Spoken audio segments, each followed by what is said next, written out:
الحمد للہ وحدہ والصلاة والسلام علی من لا نبی بعدہ اشہد ان لا الہ الا اللہ وحدہ لا شریک لہ واشہد ان محمدا عبدہ ورسولہ اما بعد۔ یہ 20 مارچ سن 2021 کی بات ہے کہ میری مفتی طارق مسعود صاحب کے ساتھ ایک نشست ہوئی جس میں تقلید کے حوالے سے ہماری گفتگو ہوئی، جو کہ لائیو ریکارڈنگ چلتی رہی۔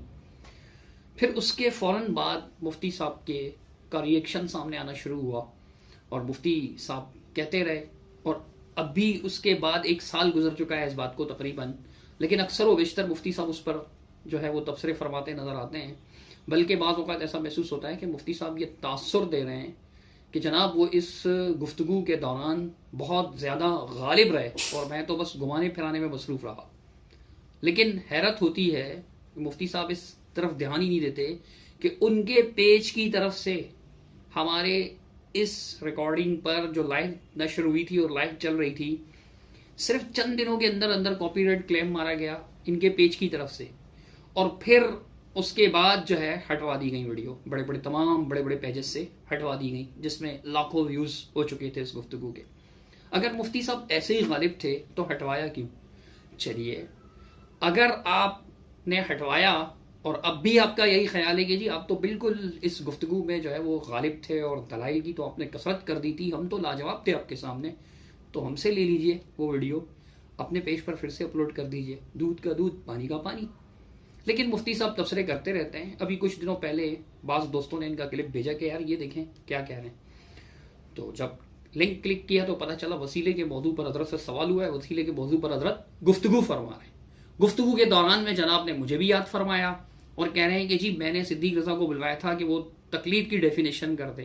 سنیے آپ ذرا مفتی صاحب کیا فرماتے ہیں۔ یہ جو میں نے حافظ صدیق کو بلایا تھا نا، صدیق رضا جو اہل حدیث کا مناظر ہیں، ان کو میں نے مناظرہ کرنے کے لیے نہیں بلایا تھا، ان کو میں نے کہا تھا تقلید جس کو تم حرام کہتے ہو، پہلے یہ بتاؤ تمہاری نظر میں تقلید کی ڈیفینیشن کیا ہے، اس ڈیفینیشن سے پتہ چلے گا کہ یہ عمل جائز ہے یا حرام ہے، کیونکہ تقلید کی ہر ایک نے مختلف تعریف کی ہے۔ کسی نے تقلید کی کیا تعریف کی، کسی نے کیا تعریف کی، تو ہر ڈیفینیشن کو دیکھ کے اندازہ لگائے گا کہ آپ تقلید کا مفہوم سمجھتے کیا ہو۔ میں نے ان کو بڑی بھائی بندی میں کہا تھا بیٹھ جاتے ہیں، میں نے کہا ہو سکتا ہے تقلید آپ کی نظر میں جس چیز کا نام ہے ہم بھی اس کو ناجائز ہی کہتے ہوں، تو ہمارا پھڈا وہیں سے کیا ہو جائے گا، مناظرے کی ضرورت ہی پیش نہیں آئے گی۔ سمجھ میں نہیں آ رہی بات؟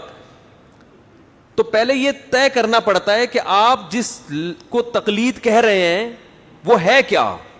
وہ کہہ رہے تھے مولانا سرفراز خان صفدر صاحب نے یہ لکھا، فلاں مفسر، ابے بھائی فلاں نے، بہت لوگوں نے مختلف تعریفیں کی ہیں اور اسی لحاظ سے ہر ایک نے الگ مسئلہ بیان کیا ہے، کسی نے کہا ناجائز ہے، کسی نے کہا حرام ہے، کسی نے کہا حلال ہے، کسی نے کہا واجب ہے۔ اب دیکھیے، آپ نے مفتی صاحب کا کلپ دیکھا، اس میں جو مفتی صاحب فرما رہے ہیں کہ جی وہ لگا ہے کہ سرفراز صاحب نے یہ لکھا ہے، فلاں مفسر نے یہ لکھا ہے، فلاں مفسر نے یہ لکھا ہے۔ تقلید کی تعریف کرتے ہوئے بھی میں نے سرفراز خان صاحب کا نام لیا تھا، لیکن بات کچھ اور تھی۔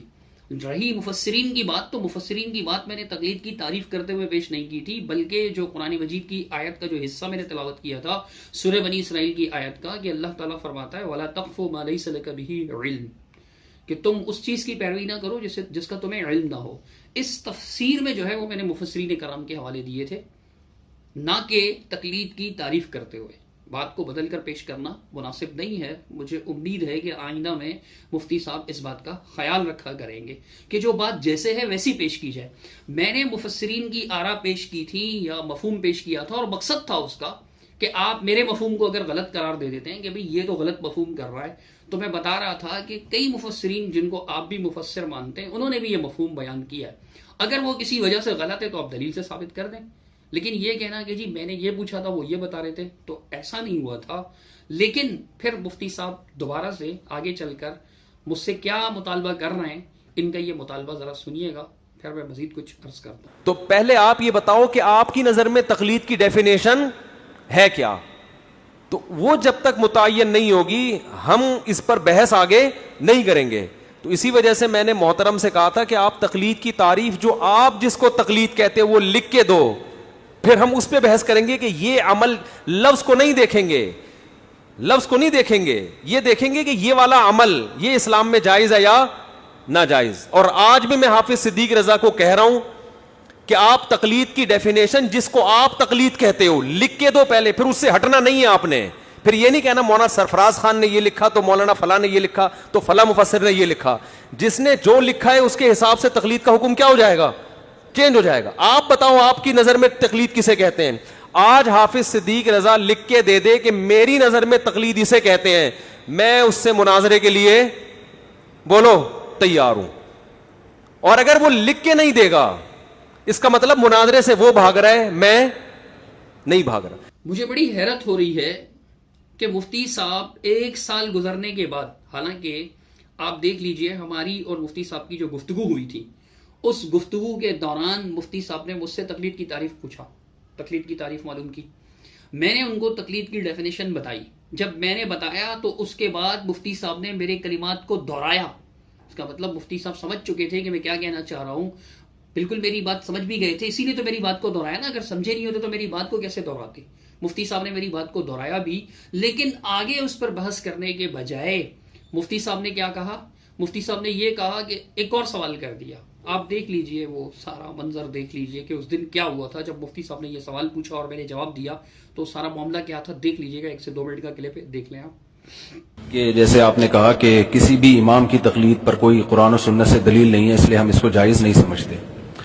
تو اگر کوئی کسی مخصوص امام کی تقلید نہ کرے, ویسے ہی کسی عالم کی تقلید کر رہا ہے وہ, یعنی مثال کے طور پر کسی اہل حدیث عالم کی تقلید کر رہا ہے وہ, ٹھیک ہے, اس کے بارے میں آپ کیا کہتے ہیں؟ یہ جائز ہے یا یہ بھی ناجائز ہے؟ آپ کی بات مکمل. بارک اللہ فیکم, جزاکم اللہ خیر. آپ کا سوال یہ تھا کہ یعنی کہ کوئی شخص ائمہ اربعہ میں سے کسی کی تقلید نہیں کرتا, لیکن وہ اہل حدیث عالم میں سے کسی کی تقلید کرتا ہے, تو یہ جائز ہے یا نہیں؟ تقلید لغات سے لے کر اصول فقہ کی جتنی بھی کتابیں آپ اٹھائیں گے, خواہ وہ احناف کی ہوں, حنابلہ کی ہوں, مالکیہ کی ہوں یا شوافی کی ہوں, ان تمام میں یہ بات لکھی ہوئی آپ پائیں گے لغات کی کتاب میں. حتیٰ کہ میں نے ان کو بتایا تھا کہ علماء دیوبند نے جو کتابیں لکھی ہوئی ہیں, مثال القاموس الوحید, دارالعلوم دیوبند کے استاذ ادب ہیں, انہوں نے کتاب لکھی, اس میں بھی یہی مانا بغیر دلیل کے کسی کی پیروی کرنا.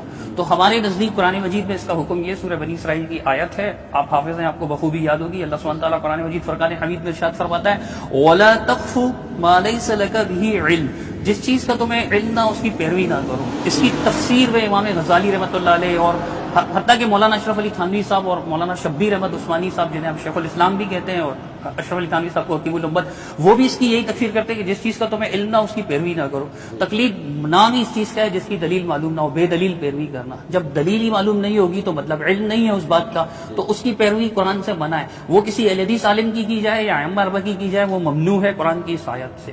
میں نے آپ کے سامنے سورہ بنی اسرائیل کی آیت رکھی, اگر آپ کہیں تو میں نمبر بتا دوں. میں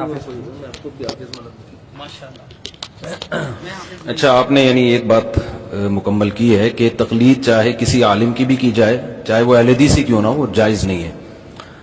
اور تقلید کی ڈیفینیشن آپ نے یہ کی ہے کہ بغیر دلیل کے کسی کی بات پہ چلنا. اب مفتی صاحب کا یہ مطالبہ ہے کہ جی آپ تقلید کی تعریف لکھ کر دیں. تو جہاں تک مفتی صاحب کا یہ مطالبہ ہے کہ لکھ کر دے دیں, تو میں گفتگو کے لیے تیار ہوں.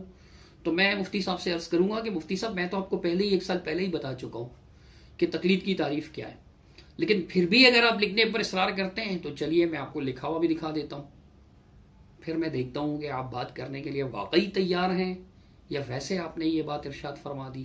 کم از کم میرے لکھنے کا مقصد یہ ہے کہ مجھ پہ کوئی بلیم نہ کرے کہ میں بات نہیں کرنا چاہ رہا یا میں مزید بات نہیں کرنا چاہ رہا, چونکہ ہم ضدی ہیں, نہ ہڑ درم, دین کے طالب علم ہیں. اگر کوئی ہمیں دین سمجھائے دلائل کے ساتھ اور وہ بات دین کی ہو, اسے تسلیم نہ کرے, ایسا ہو نہیں سکتا. اہل الحدیث کا مطلب ہی یہ ہے کہ قرآن و حدیث کو تسلیم کرنے والے. قرآن و حدیث سے اگر آپ کا موقف ثابت ہے, بے دلیل بات کی پیروی جائز ہے, آپ دلیل سے اس بات کو ثابت کر دیں گے قرآن و حدیث کی, جو کہ ہو نہیں سکتا, تو ہم آپ کی بات مان لیں گے. اب لکھنے کی شرط آپ لگا رہے ہیں تو لیجئے, میں نے لکھا ہوا ہے, میں آپ کو دکھا دیتا ہوں. یہ میری طرف سے لکھا ہوا ہے, یہ اس کی تصویر ہے. اب میں آپ کو پڑھ کے سناتا ہوں. مفتی طارق مسعود صاحب, آپ کا مطالبہ ہے کہ جس تقلید کے آپ انکاری ہیں اس کا مطلب بتاؤ. تو دیکھ لیجئے, التقلید بے سوچے سمجھے بے دلیل پیروی کرنا. آپ کا یہ بھی مطالبہ ہے کہ لغت کی کتاب سے دکھاؤ. یہ مطالبہ جو ہے مفتی صاحب کی زبانی پہلے سن لیجئے. پھر یہ نہیں بتاؤ فلاں مفسر نے یہ, کیونکہ یہ لفظ ہے, لفظ کو ڈیفائن اہل لغت کرتے ہیں. قرآن و حدیث لفظ کی تعریفیں لے کے نہیں بیٹھتا. سمجھ میں آ رہی بات؟ ہم قرآن سے نہیں پوچھیں گے تقلید کسے کہتے ہیں, حدیث سے نہیں پوچھیں گے. ہم جو تقلید کو جائز یا ناجائز کہے گا نا, ہم اس سے پوچھیں گے آپ کی نظر میں تقلید کی ڈیفینیشن کیا ہے. یہ مطالبہ سنا آپ نے مفتی صاحب کا, تو عرض ہے کہ تقلید کا یہ معنی و مفہوم آپ کے ایک دینی اور روحانی مرکز دارالعلوم دیوبند کے استاذ ادب عربی مولانا وحید الزمان کہرانوی صاحب نے لغت کی کتاب القاموس الوحید کے صفحہ نمبر 1346 پر لکھا ہے. اب بتائیے کب گفتگو فرما رہے ہیں آپ؟ مجھے یاد آیا کہ حضرت مفتی صاحب نے یہ بھی فرمایا تھا کہ جناب ایک موقع پر جب انجینئر مرزا کے لیے وہ جہلم گئے تھے اور بعد میں تشریف لائے تو انہوں نے کلپ ریکارڈ کروایا مرزا کے فرار کے بعد اس عنوان سے. یہ عنوان ان کے لوگوں نے لگا دیا. تو اب آپ دیکھیے اس میں مفتی صاحب المحنت کے بارے میں کیا فرما رہے ہیں. میں نے المحنت کو پڑھنا شروع کیا, میں نے اس پہ دلائل مجھے لگا یار یہ تو 100% قرآن, اس سے پہلے مجھے پتہ ہی نہیں تھا کہ المحنت میں لکھا کیا ہے, اور واقعی نہیں پتا تھا مجھے, کیونکہ ہمارے بنیادی عقائد تو العقیدہ طحاویہ میں ہے, تو یہ کوئی عیب کی بات نہیں ہے, کیونکہ ہمارے مدارس میں پڑھائی نہیں جاتی, اس کو تو آپ نے بہت اچھالا ہے. پھر ہم نے جب پڑھا تو ہم نے کہا یار یہ تو بالکل 2 اور 2 4 کی طرح قرآن و سنت کے مطابق ہے, تو اجماع امت سے ثابت ہے یہ عقیدے. تو یعنی مفتی صاحب نے جب المحنت کو پڑھا تو مفتی صاحب اس پر اتنے متاثر ہوئے کہ بقول مفتی صاحب کے اس میں لکھے ہوئے تمام عقائد ایسے عقائد ہیں جو اجماعی عقائد ہیں. تو میں عرض کروں گا کہ مفتی صاحب اسی میں تو تقلید کا مسئلہ بھی لکھا ہوا ہے نا, اور میں نے اس دن بھی آپ کو کہا تھا کہ المحنت میں تقلید کے بارے میں کیا لکھا ہوا ہے. چلیے میں آپ کو انشاءاللہ پڑھ کر کے بھی سنا دیتا ہوں, آپ دیکھیے کہ اس میں تقلید کے بارے میں کیا لکھا ہوا ہے. یہ المحنت میرے ہاتھ میں ہے, ادارہ اسلامیات لاہور کی چھپی ہوئی ہے. اس کے صفحہ 43 پر 8ویں 9ویں اور 10ویں سوال کا جواب ہے. تو جواب میں پڑھ رہا ہوں صرف. اس زمانے میں نہایت ضروری ہے کہ ہمارے اماموں میں سے, چاروں اماموں میں سے کسی ایک امام کی تقلید کی جاوے, بلکہ واجب ہے, کیونکہ ہم نے تجزیہ کیا ہے, ہم نے تجربہ کیا ہے کہ ائمہ کی تقلید چھوڑنے اور اپنے نفس و ہوا کے اتباع کا انجام الحاد و زندقہ کے گھڑے میں جا گرنا ہے. اللہ پناہ میں رکھے, اور بئی وجہ ہم اور ہمارے مشائخ تمام اصول و فروع میں امام المسلمین ابو حنیفہ رضی اللہ عنہ کے مقلد ہیں. خدا کرے اسی پر ہماری موت ہو اور اسی زمرہ میں ہمارا حشر ہو, اور اس مبحث میں ہمارے مشائخ کی بہترین تصانیف دنیا میں مشتہر اور شائع ہو چکی ہیں. تو یہ تقلید کا موقف ہے. آپ نے المحنت پر بڑی تیاری کی ماشاءاللہ جیسے آپ بتا رہے ہیں, تو پھر مرزا صاحب نے تو آپ سے بات کی نہیں. اگر آپ واقعی بہت تیاری کر چکے ہیں اور گفتگو کرنا بھی چاہتے ہیں تو المحنت کی بعض امور ایسے بھی ہیں جن سے آپ اتفاق نہیں رکھتے, چاہیں تو ہم آپ کے ساتھ بات کر لیں گے ان موضوعات پر. تیاری پکڑیے آپ, میں انتظار کرتا ہوں کہ کب آپ کا جواب آتا ہے. بہرحال گواہ رہیں لوگ کہ میں نے مفتی صاحب کا مطالبہ پورا کر دیا, ان کا مطالبہ تب لکھ کر دیں, میں نے لکھ کر دے دیا.